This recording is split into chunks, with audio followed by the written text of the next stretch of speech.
먼저 가설 1에 대한 결과 살펴보도록 할게요. 가설 1에 대한 결과를 보시면요. 이 종이의 흡수력과 펴지는 시간에 대한 이야기가 나와 있습니다. 종이가 물을 흡수하면 여러분 색깔이 진해지는 거 아시죠? 빨리 펴진 거, 종이 꽃이 빨리 펴졌습니다. 이걸 보고 색 변화도 빨랐다. 그러므로 적정한 실험 방법이다라고 이 실험을 통해서 확인을 했습니다. 자, 그 다음 두 번째 확인 결과 살펴보도록 할 건데 이번에는 시간과 두께의 관계죠.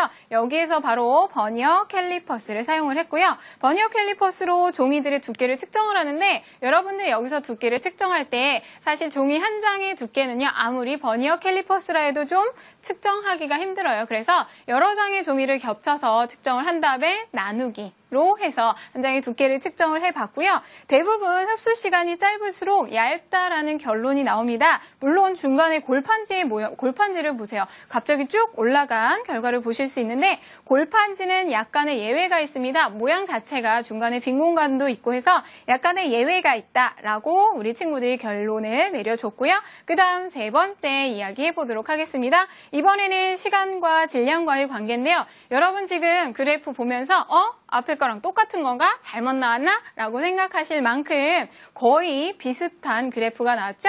질량이 작을수록 흡수력이 좋은데 골판지가 예외였습니다. 그러니까 우리 친구들이 그 결과가 비슷하구나 연결을 해서 같이 생각을 해주시면 좋겠고요. 그리고 나서 한 가지 결과 더 보도록 할 건데 시간과 밀도의 관계를 살펴보도록 하겠습니다. 여러분 밀도?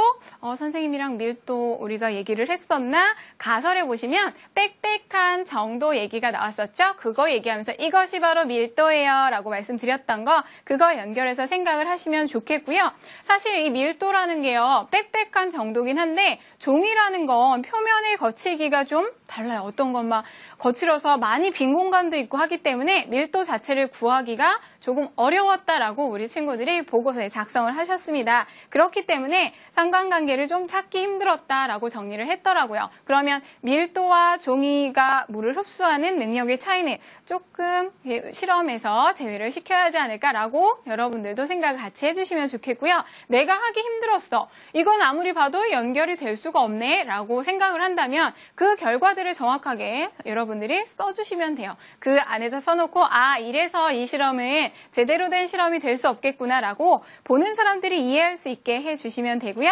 마지막 결과 분석 하나 더 보도록 할게요. 이번에는 시간과 거칠기의 관계라고 나와 있습니다. 여러분들 실질적으로 거칠기 누가 더 거칠고 누가 덜 거칠까? 이거는 우리 친구들이 실체 현미경을 통해서 눈으로 확인을 했어요. 그래서 골판지가 가장 거칠고 색종이가 가장 매끈하다라고 쭉 적어놨는데요. 이걸 봤더니 결과적으로 보면 거칠수록 물을 잘 흡수를 하더라. 여러분 거칠다라는 얘기는요. 좀 구멍이 틈새가 많다라는 얘기가 되고요. 모세관 현상이 일어나기 좋다라는 게 될 수 있겠죠. 하지만 문제는 우리 친구들이요. 실체 현미경을 통해서 눈으로 거친 정도를 비교를 했어요. 여러분 사람의 눈은 사실은 조금 오차가 많을 수 있겠죠. 그래서 우리 친구들도 그 실험 결과에다가 써놓았습니다.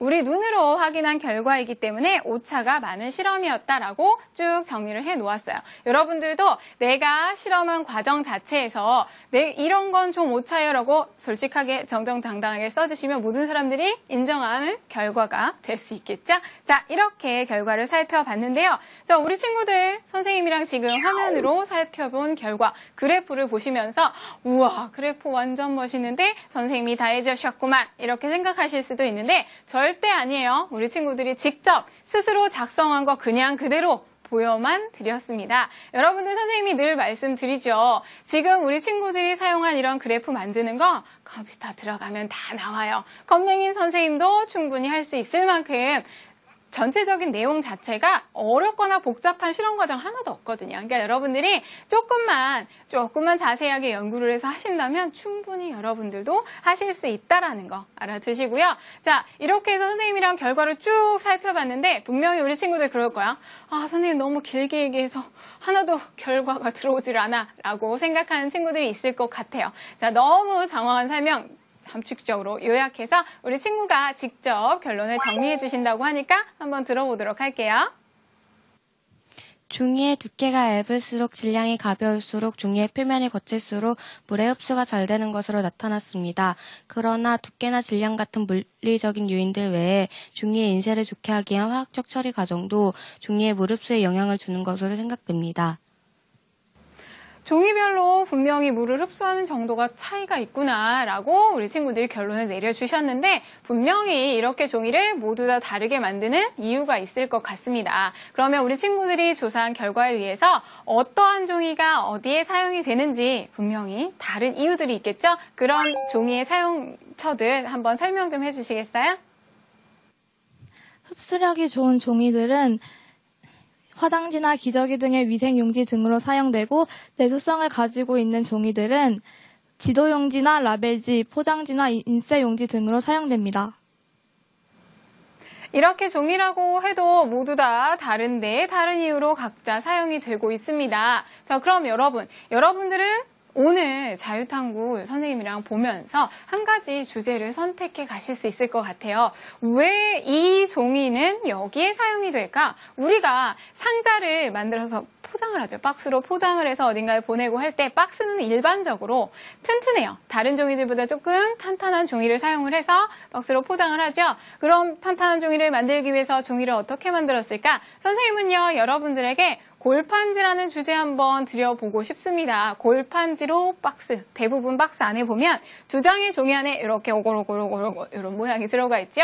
왜 하필이면 그러한 형태로 박스를 만들어서 우리가 포장을 할까라는 거 자유탐구 주제로 선택하는 거 어떨까요? 분명히 그렇게 만들면 튼튼하기 때문에 그렇게 만들어 줬을 겁니다. 그쵸? 우리 친구들이 지금 오늘 자유탐구 선생님이랑 수업을 쭉 하면서 그냥 항상 말씀드려요. 그냥 보기만 하는 게 아니라 저 친구가 저렇게 했다면 나는 저기서 힌트 얻어서 이런 내용을 자유탐구 주제로 한번 선택해보고 싶다. 이렇게 자유탐구 주제를 하나씩 얻어가시는 그것도 아주 좋은 방법이 되겠죠? 자, 여러분들 한 가지 자유탐구 주제 드렸습니다. 꼭 알아봐 주시고요. 자, 선생님이요. 보고서를 쭉 보다 보니까 보고서에 제언란이 있었는데 기저귀에 대한